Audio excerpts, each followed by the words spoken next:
Terakhir dari Pak Mahfud atau Pak Ganjar untuk closing statement. Karena saya sangat merindukan nanti kalau ada perdebatan, Wapresnya debat,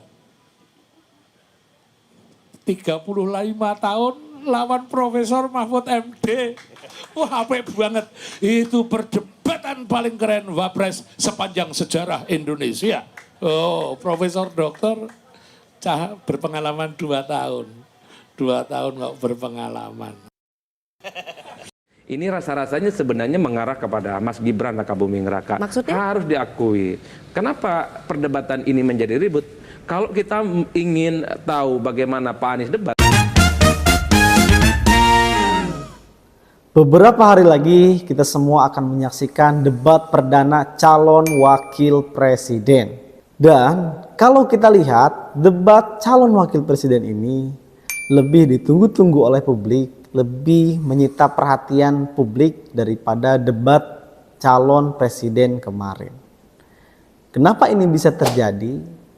Ini terjadi karena ada sosok Mas Gibran Raka Buming Raka.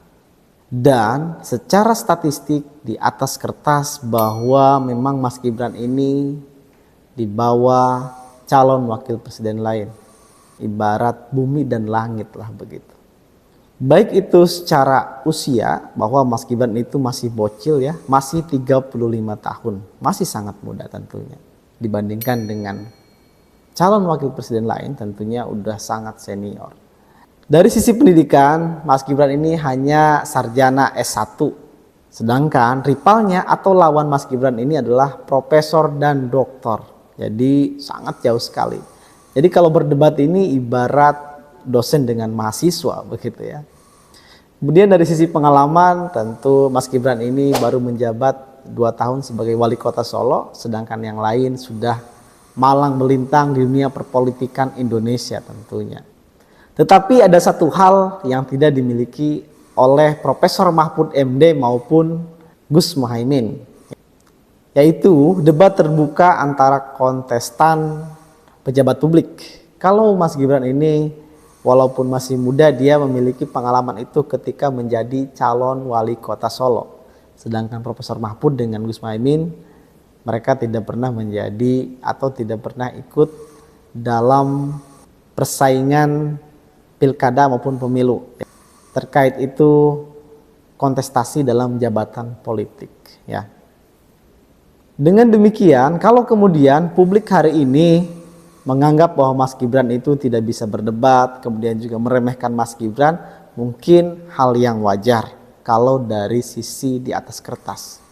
Tetapi kemudian, ataukah mungkin nanti berbeda, seperti halnya dalam dunia sepak bola, dan banyak sekali biasanya sebelum pertandingan itu statistik di atas kertas itu klub A paling mengungguli klub B, tetapi dalam prakteknya tentu bisa saja semua terjadi.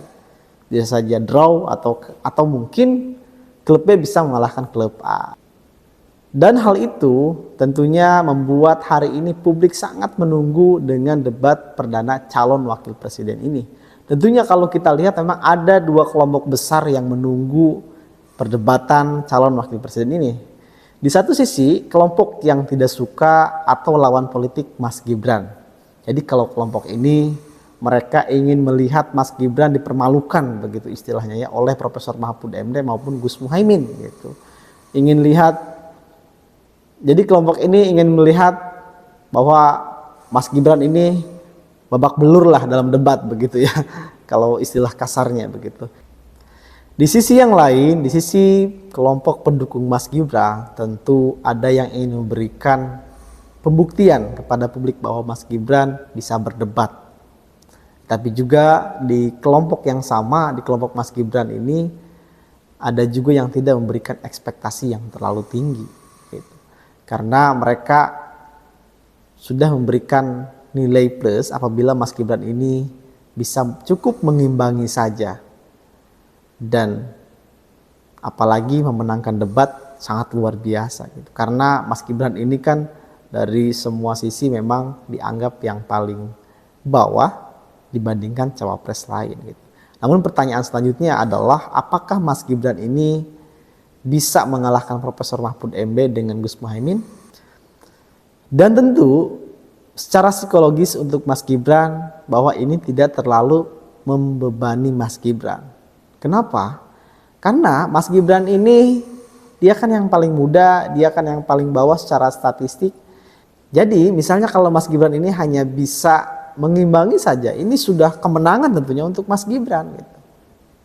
Hanya cukup mengimbangi Profesor Mahfud MD maupun Gus Muhaimin, ini sudah luar biasa gitu.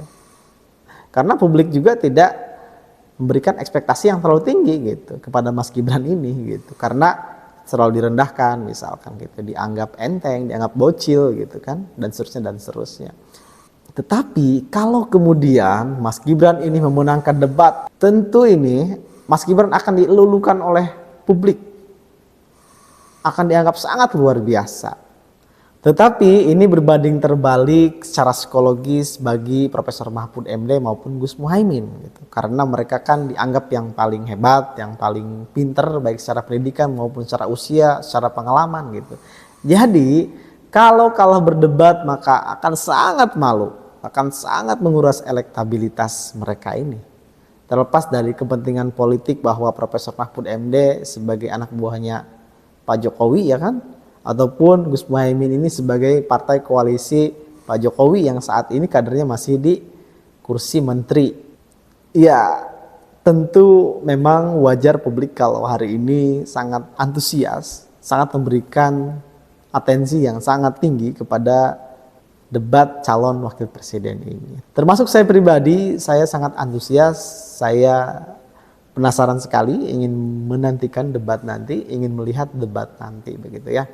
Dan kalau kita lihat dari sisi elektabilitas, sisi psikologis pemilih dalam konteks debat ini, memang tidak terlalu signifikan kepada perubahan suara pemilih gitu. Karena kalau kita lihat yang terpengaruh oleh debat ini mungkin di bawah 20 atau 15%. Itu kepada swing spotter. Karena sejatinya 80-85% ini para pemilih itu sudah menentukan pilihannya dari sekarang dan mereka tidak peduli dengan hasil berdebat gitu. Mereka sudah milih 1, 2, atau 3 gitu. Termasuk saya gitu. Mungkin hanya sedikit saja kelompok yang merubah pilihannya ketika setelah debat ini berlangsung gitu. Itu hanya mungkin swing spotter saja. Baik, kita saksikan saja nanti perdebatan perdana calon wakil presiden ini apakah sesuai dengan ekspektasi kita ataupun nanti memberikan kejutan. Terima kasih sudah menonton video ini. Kita dalam acara Balik Bahas Politik.